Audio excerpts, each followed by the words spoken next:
जय श्री राम भाइयों। भाइयों पहले इसको देखो आप।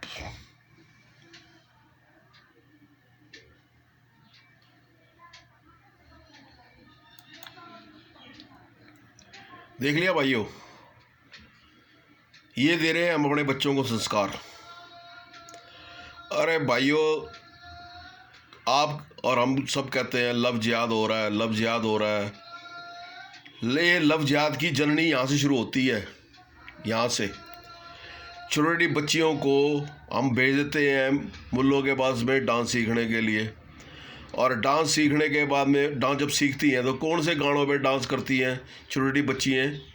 वो कितनी कसूती लागे रहा है, वो क्या ऐसा गाना कोई सपना चौधरी का था। अरे भाइयों एक बात बताओ, उस सपना चौधरी का आज क्या हाल हो गया देख लिया आप सबने। कितनी थू थू हो रही है उसकी समाज के अंदर, कितनी हरियाणा के अंदर कंट्रोवर्सी हो रही है इस विषय को लेके। और आप क्या क्या दे रहे हो अपने बच्चों को, क्या परोस रहे हो अपने बच्चों को। मैं गलती इन बच्चियों की नहीं बोलता जो ये बच्चियाँ डांस सीख रही हैं, गलती उन माँ बाप की हैं जो अपने बच्चों को ऐसे संस्कार दे रहे हैं। भाई बच्चों को संस्कार दो, अच्छे अच्छे संस्कार दो। उनको रानी लक्ष्मीबाई की स्टोरी सुनाओ, उसको पद्मावती की स्टोरी सुनाओ, उसको अपने भगवान राम के बारे में बताओ, भगवान कृष्ण के बारे में बताओ, हमारे जो महापुरुष हैं उनकी गाथाएँ बताओ। वो तो हम बताते नहीं हैं, उसके लिए हमारे पास टाइम नहीं है, और इन कामों के लिए बच्चों को हमने लगा दिया। अब बच्चा जब ये बड़ा होगा आने वाले टाइम के अंदर 18 साल 20 साल बाद क्या होगा, लव जिहाद के बाद में एक डेड बॉडी के रूप के अंदर संदूक के अंदर लिपट कर आ जाएगा। फिर हम लोग छाती पीटेंगे, लव जिहाद हो गया, लव जिहाद हो गया। अरे नहीं, हमारे पास अगर टाइम बच्चों के लिए परवरिश के लिए नहीं हमारे पास टाइम, तो मेहरबानी करके बच्चों को ऐसे गंदों में तो मत भेजो। कम से कम बच्चों की पढ़ाई पे ही फोकस कर लो, और कुछ मत करो। कम से कम उनका भविष्य तो मत खराब करो। हम खुद अपने बच्चों का भविष्य खुद अपने हाथों से खराब करते हैं, फिर बाद में गाली देते हैं लव जिहाद हो गया, लव जिहाद हो गया। भाई लव जिहाद मैं आपको बता देता हूँ, मैंने पहले भी कई बार कहा था, 99% जो बच्चों को डांस सिखाने वाले होते हैं वो मुसलमान होते हैं। मेहंदी लगाने वाले 99% जो होते हैं वो मुसलमान होते हैं। आपका ये जो सैलूनों में जाती हैं लड़कियाँ औरतें, वहाँ पे 99% जो होते हैं वो मुसलमान होते हैं। तो वो यहीं से ही लव जिहाद की जर्नी शुरू हो जाती है।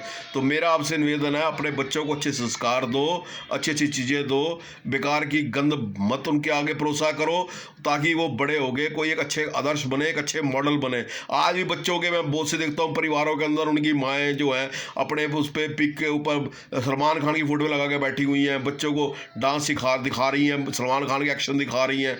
तो क्या ये गलती हमारी है भाई? गलती किसी की नहीं है। आज दूसरा देखो, आज हरियाणा के अंदर भी एक लव जिहाद वाला मैटर के अंदर एक बच्ची के साथ में हत्या कर दी गई, चाहे उसके दोनों मुजरिम पकड़े गए हैं। मगर आप ये देखो कि आज भी हम, अब तो यह सरकार जो है हरियाणा की सरकार किसकी है? बीजेपी की सरकार है। मैंने पहले भी कहा था, चाहे कोई भी सरकार हो भाई, चाहे स्टेटों की सरकार हो, चाहे भारत सरकार हो, कोई भी सरकार इस लव जिहाद का विषय हो, चाहे जनसंख्या का विषय हो, चाहे आपका ये और जो अन्य विषय हैं इनके ऊपर, बलात्कार का विषय हो, इनके ऊपर कभी भी कठोर कानून नहीं बनाएगी, नहीं बनाएगी, नहीं बनाएगी।